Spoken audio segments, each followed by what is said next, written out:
अस्सलाम वालेकुम स्टूडेंट्स। आज का जो लेक्चर हम स्टार्ट करने जा रहे हैं वो फर्स्ट चैप्टर नंबर 6 जिसका नाम है फ्लूइड डायनामिक्स।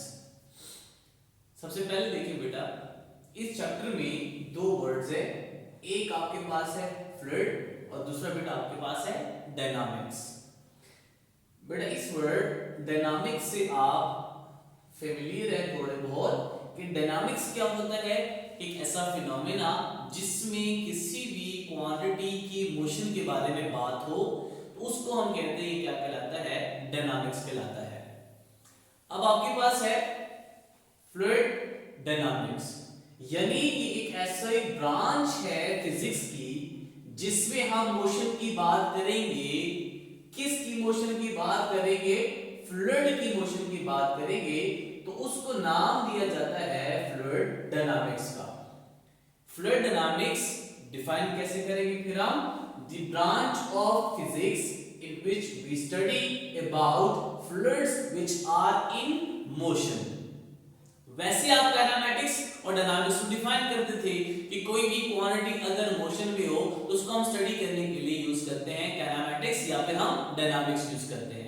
तो फ्लूइड डायनामिक्स में क्या करेंगे कि ऐसी ब्रांच आपके पास होगी फिजिक्स की जिसमें आप ये डिस्कस करेंगे कि जो फ्लूइड है वो मोशन में है और उससे रिलेटेड जितनी भी प्रॉपर्टीज और फ्लूइड फ्लो वगैरह ये हम उस पर स्टडी करेंगे। अब बेटा देखिए कि फ्लूइड डायनामिक्स है तो एक ब्रांच होती है उसको कहते हैं फ्लूइड स्टैटिक्स। अब फ्लूइड स्टैटिक्स का मतलब क्या है? स्टैटिक का मतलब क्या होता है बेटा? इसको आप लिखते हैं कि स्टैटिक आपके पास क्या है, इसको हम कहते हैं रेस्ट, या इसको हम नाम देते हैं कि ये क्या है, स्टेशनरी। यानी एक ऐसी आपके पास ब्रांच जिसमें फ्लूइड फिलहाल रेस्ट पे हो, ये नहीं कि वो मूव नहीं कर सकता, वो मूव कर सकता है लेकिन टाइम इस पे हो, स्टेशनरी हो, रेस्ट हुए हो, तो उसको हम नाम देंगे कि ये क्या है, फ्लूइड स्टैटिक्स है। अब बेटा देखिए हम इस दोनों डेफिनेशन में हम ये स्टार्ट कहां से कर रहे हैं बेटा? फ्लूइड से स्टार्ट कर रहे हैं। हम यहां में भी वर्ड यूज किया फ्लूइड्स का और यहां पे भी हम नाम यूज कर रहे हैं, फ्लूइड का नाम यूज कर रहे हैं। अब देखिए मैटर को अगर आप देखें तो मैटर्स के states solid, liquid, gas and plasma, आज तक हम ये पढ़ के आ रहे हैं। तो मैटर भी हम उसको दो तरीकों से हम लिखते हैं इस चैप्टर के लिए। एक मैटर में जो आपके पास स्टेट है वो है सॉलिड, यानी सॉलिड की अगर आप बात करेंगे, स्टोन की बात करें, चेयर की बात करें, तो ये ऐसी चीजें हैं जो कि फ्लो नहीं कर सकती, यानी ऐसी चीजें जो कि फ्लो ना कर सकती हो वो फ्लूइड नहीं कहलाएंगे। प्लस दूसरी मेन बात क्या है कि सॉलिड की जो शेप है वो क्या रहती है, फिक्स्ड रहती है, वो चेंज हम नहीं कर सकते। तो इसकी डेफिनेशंस क्या होगी सॉलिड की, कि which have fixed shape and cannot flow। अब दूसरे जो देखिए हमने इन सारी स्टेट को एक वर्ड में सम अप कर दिया जिसका नाम है फ्लूइड्स। फ्लूइड क्या चीज हुई? फ्लूइड एक ऐसा आपके पास सब्सटेंस दैट कैन फ्लो, यानी कि वो फ्लो कर सकता हो, मूव कर सकता हो, ये पहली बात उसके लिए है। दूसरी बात क्या है? एंड कैन चेंज शेप, और वो शेप भी चेंज कर सकता हो, यानी कि किसी भी फ्लूइड को हम, किसी भी सब्सटेंस को हम फ्लूइड तब ही कहेंगे जब उसमें ये दो कैरेक्टरिस्टिक्स हो। पहली कैरेक्टरिस्टिक क्या है कि विच कैन फ्लो, कि वो क्या कर सकता हो, फ्लो कर सकता हो, और दूसरी कैरेक्टरिस्टिक क्या है कि वो अपनी शेप को चेंज कर सकता हो। इसका मतलब ये हुआ कि बेटा हमने क्या कहा कि दोनों कैरेक्टरिस्टिक होने चाहिए। तो लिक्विड, गैस और प्लाज्मा, ये तीनों को हम नाम दे सकते हैं कि these are fluids। ये आपके पास क्या है, फ्लूइड्स है, because they can flow, liquid can flow, gaseous can flow, plasma can flow, यानी वो फ्लो भी कर सकती है and liquid can change its shape। आप उसको जग में रखिए तो जग की शेप ले लेगा, आप उसको कंटेनर में रखिए तो कंटेनर की शेप ले लेगा। इसी तरह गैसेस भी और same as it is means आपके पास प्लाज्मा भी। तो ये तीनों स्टेट्स आपके पास किस में आ रहे हैं, फ्लूइड्स में आ रहे हैं। अब देखिए बेटा, जब हम फ्लूइड की बात कर रहे हैं तो हम ये कह रहे हैं कि फ्लो करता हो, फ्लो कर सकता हो। तो क्या फ्लूइड जो कर सकता है फ्लो, उसकी एक ही टाइप होती है? आपकी बुक में देखें तो फ्लूइड्स की दो टाइप्स हैं, एक बेटा है लैमिनर फ्लो, दूसरी बेटा आपके पास है टर्बुलेंट फ्लो। हम पहले पढ़ते हैं कि लैमिनर फ्लो किसे कहते हैं। इसके कुछ इस तरह नाम भी है, लैमिनर फ्लो भी कह सकते हैं हम, स्टेडी फ्लो भी कह सकते हैं, और स्ट्रीमलाइन फ्लो भी हम कह सकते हैं। ये तीनों नाम एक ही फिनोमेना के हैं, एक ही फ्लो के हैं। अब लेट्स से फॉर एग्जांपल एक आपके पास ये पाइप है जिसकी डायमीटर आपके पास डिफरेंट है, यानी आप ये कह सकते हैं कि एरिया यहां पे इसका डिफरेंट है। यहां पे इसका एरिया क्या है, ग्रेटर है, और यहां पे एरिया उसका क्या है, स्मॉल है। अब अगर देखिए किसी भी फ्लूइड की फ्लो लैमिनर, स्टेडी या स्ट्रीमलाइन कब कहलाएगी? डेफिनेशन क्या है? The flow is said to be laminar if every particle, कि हर वो particle that possess a particular point, कि अगर वो किसी भी पॉइंट से गुजर चुका है, moves along exactly the same path, और वो exactly वही पाथ को फॉलो करे by the particle, उस पार्टिकल के which possess that earlier, कि वो पार्टिकल उससे पहले वही रास्ते पे जा चुका हो। लेट्स सी फॉर एग्जांपल मैंने यहां पे डॉट से रिप्रेजेंट किया है उन पार्टिकल्स को। फॉर एग्जांपल अगर आप इसको देखें कि एक पार्टिकल है जो कि पहले इस पोजीशन में था, फिर नेक्स्ट पोजीशन मूव करता करता इस पॉइंट तक पहुंच गया, तो अगर आप देखें दूसरा पार्टिकल अगर इसी रास्ते को फॉलो करेगा तो हम उसको कहेंगे कि ये जो फ्लो कर रहा है फ्लूइड, इसकी जो फ्लो है वो स्ट्रीमलाइन है, या फिर हम कह सकते हैं कि स्टेडी फ्लो है, या फिर हम इसको नाम देंगे ये क्या है, लैमिनर फ्लो है। अब एक चीज देखिए बेटा, मैंने डॉट ब्लैक से, रेड से और ब्लू से मैं डिनोट किए। अगर आप इसको देखें तो आप सारे डॉट्स को जरा कंबाइन करें।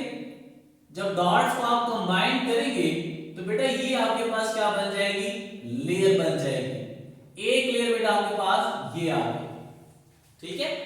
दूसरी लेयर बेटा आपके पास क्या है, दूसरी फ्लूइड की लेयर ये बन जाएगी, जो कि आप एक रेड मार्कर से देख रहे हैं। तीसरी लेयर बेटा कौन सी है, जो कि एक ब्लू मार्कर से है। हम इसको रिप्रेजेंट करते हैं कि ये एक और लेयर है किसी भी फ्लूइड की जो कि फ्लो कर रही है। इसका मतलब ये हुआ कि अगर आप देखें तो कहीं पे भी लेयर्स आपस में इंटरसेक्ट नहीं कर रहे।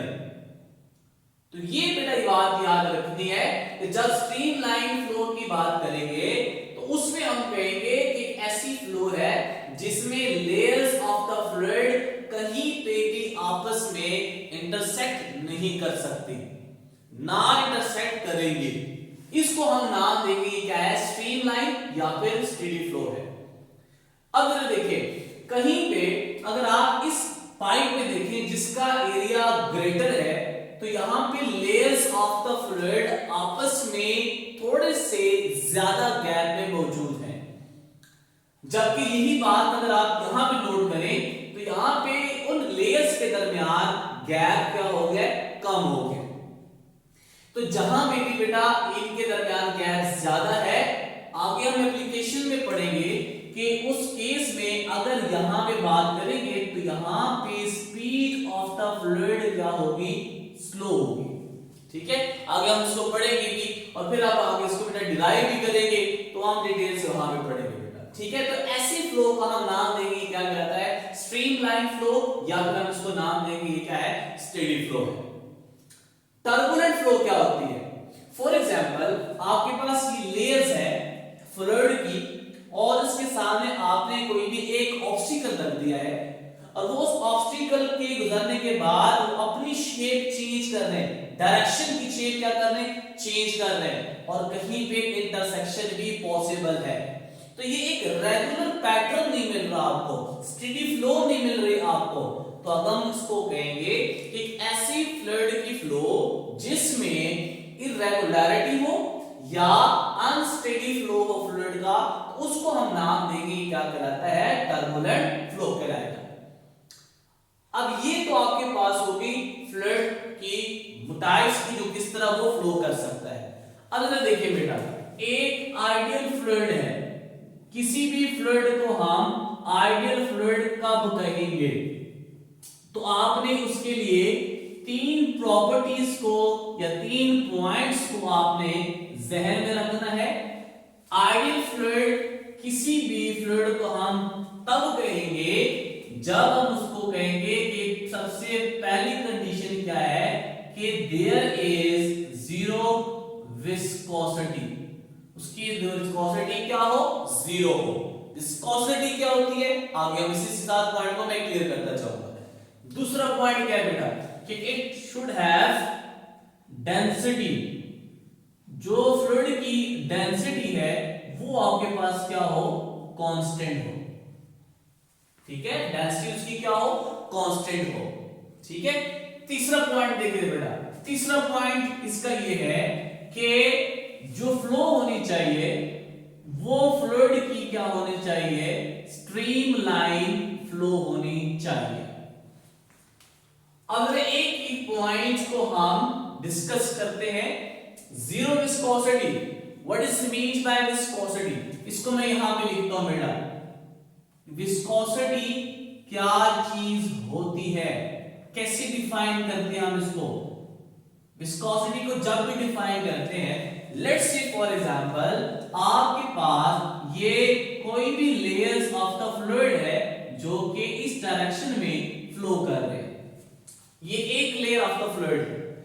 एक और लेयर को हम ड्रॉ करते हैं, लेट्स से बेटा ये आपके पास एक और सेकंड लेयर है जो कि इस डायरेक्शन में फ्लो कर रही है। तो किसी भी फ्लूइड की दो लेयर या मल्टीपल लेयर्स हो सकती हैं, उन लेयर्स के दरमियान अगर इंटरेक्शन हो और इंटरेक्शन कुछ इस तरह से हो कि हम कहें कि there is frictional effect between the layers, तो उसको हम नाम देंगे, ये क्या कहलाता है, विस्कोसिटी कहलाएगा। हम डिफाइन कैसे करेंगे इसको, डिफाइन बेटा कुछ इस तरह से कर सकते हैं विस्कोसिटी को कि the frictional effect between layers of a fluid is known as viscosity। यानी किसी भी दो लेयर्स, जो कि किसी भी दो लेयर्स के दरमियान अगर फ्रिक्शनल इफेक्ट है तो उसको हम नाम देंगे, ये क्या कहलाता है, विस्कोसिटी कहलाएगा। तो जीरो विस्कोसिटी कब होगी, जब किसी भी फ्लूइड की बात करेंगे कि विस्कोसिटी जीरो होगी तो उसका हम नाम कह सकते हैं कि there is no frictional effect, there is no frictional effect. और किन के दरमियान, बिटवीन लेयर्स। तो आप बिटवीन लेयर्स लिख भी सकते हैं और नहीं भी लिख सकते, एक ही बात है कि जीरो विस्कोसिटी कब होगी, जब दो लेयर्स के दरमियान फ्रिक्शनल इफेक्ट नहीं होगा। डेंसिटी कांस्टेंट कब होगी, डेंसिटी कांस्टेंट तब होगी जिसको हम कहेंगे कि ऐसा फ्लूइड हो जो कि क्या हो, इनकंप्रेसिबल हो। एक ऐसा फ्लूइड जो कि कंप्रेस न हो सके, उसको हम नाम देंगे कि उसकी जो डेंसिटी है वो क्या रहेगी, कांस्टेंट रहेगी। और पूरे चैप्टर में हम इस आइडियल फ्लूइड्स की हम कैरेक्टरिस्टिक को ही लेके चलेंगे। स्ट्रीमलाइन फ्लो क्या होती है बेटा, अभी आपको बताया कि रेगुलर पैटर्न हो, there is no intersection between the layers of a fluid.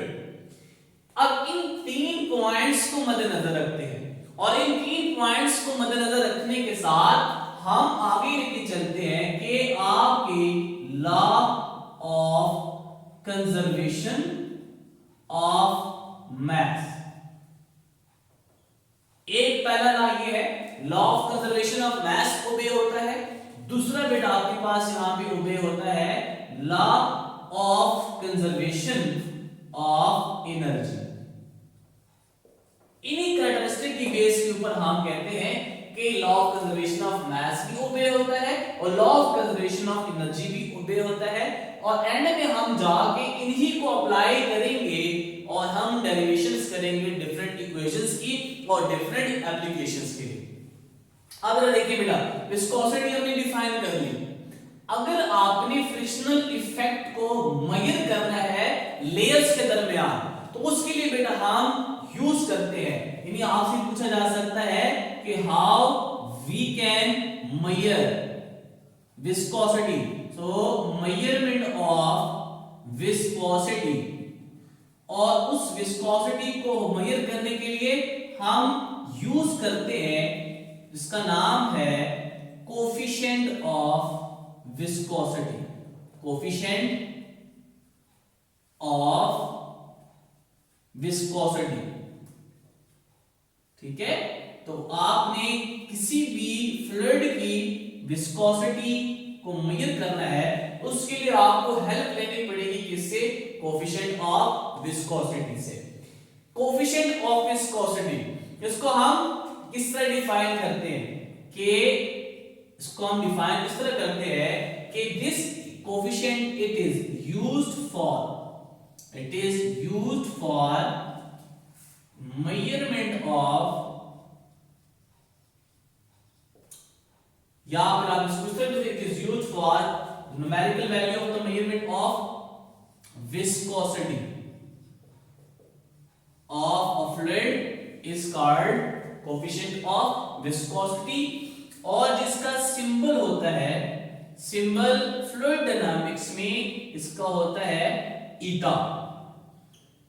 याद रखें कि सिंपल मैकेनिक्स में ईटा आप यूज करते हैं एफिशिएंसी के लिए, फ्लूइड डायनामिक्स में ईटा आप किसके लिए यूज करेंगे? कोफिशिएंट ऑफ विस्कोसिटी के लिए यूज करेंगे।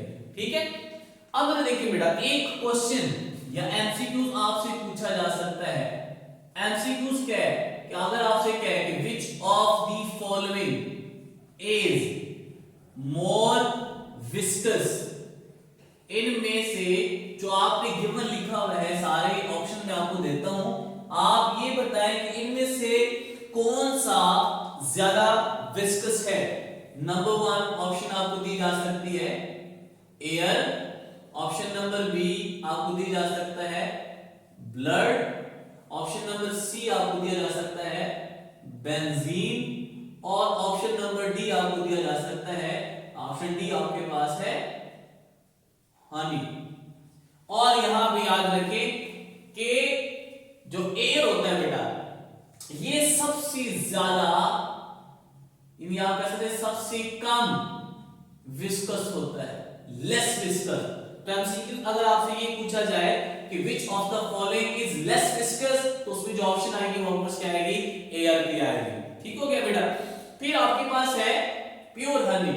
जो प्योर हनी आपके पास होता है, इसको हम कहते हैं it is more viscous than all these given options. इन तमाम ऑप्शन से प्योर हनी जो आपके पास होता है उसकी विस्कोसिटी ज्यादा होती है, यदि मोर विस्कस होता है। ठीक है, ये अब देखिए, अब ये जो विस्कोसिटी हमने लिखी है, डिफाइन की है हमने, क्या ये विस्कोसिटी किसी और फैक्टर्स के ऊपर डिपेंड करती है फ्लूइड्स की?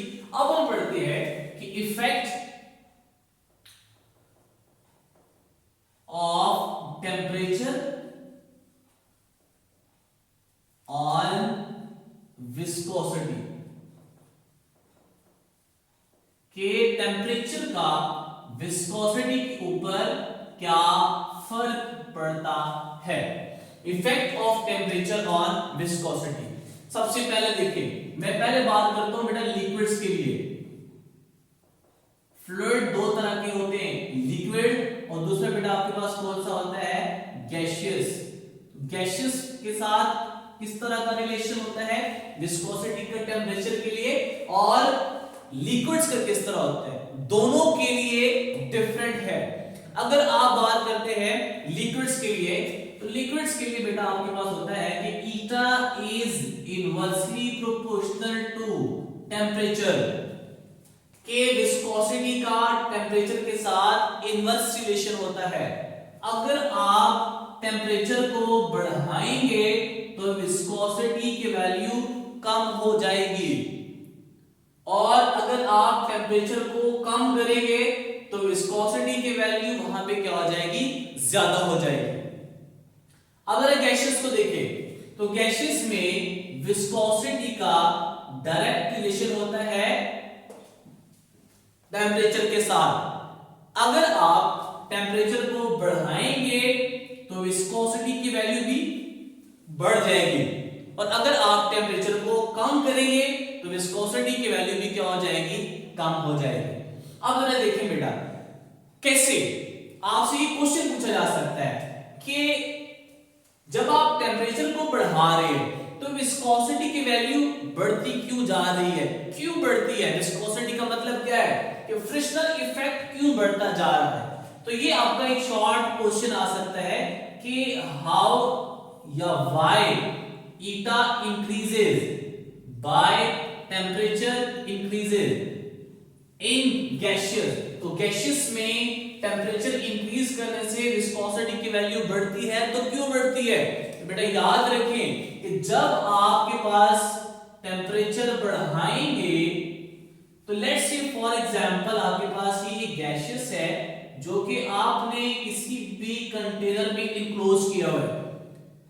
नॉर्मल टेम्परेचर पे इनकी जो आपकी गैसेस के मॉलिक्यूल्स हैं वो ऑसिलेट कर रहे हैं, लेकिन स्लोली ऑसिलेट कर रहे हैं। वाइब्रेशनल काइनेटिक एनर्जी इनकी क्या है, कम है। लेकिन जैसे ही आप इसका टेम्परेचर इंक्रीज करते हैं तो इनकी वाइब्रेशनल काइनेटिक एनर्जी क्या हो जाती है, ज्यादा हो जाती है। जब किसी भी मॉलिक्यूल की वाइब्रेशनल काइनेटिक एनर्जी ज्यादा हो गई, इसका मतलब ये है कि अब उसके कोलिजन के चांसेस किसी भी नियर बाय मॉलिक्यूल्स के साथ ज्यादा हो जाएंगे। तो आंसर क्या लिखेंगे आप बेटा कि when we increase the temperature of any gaseous the frictional effect that is eta increases. Why? Because due to increase in collision.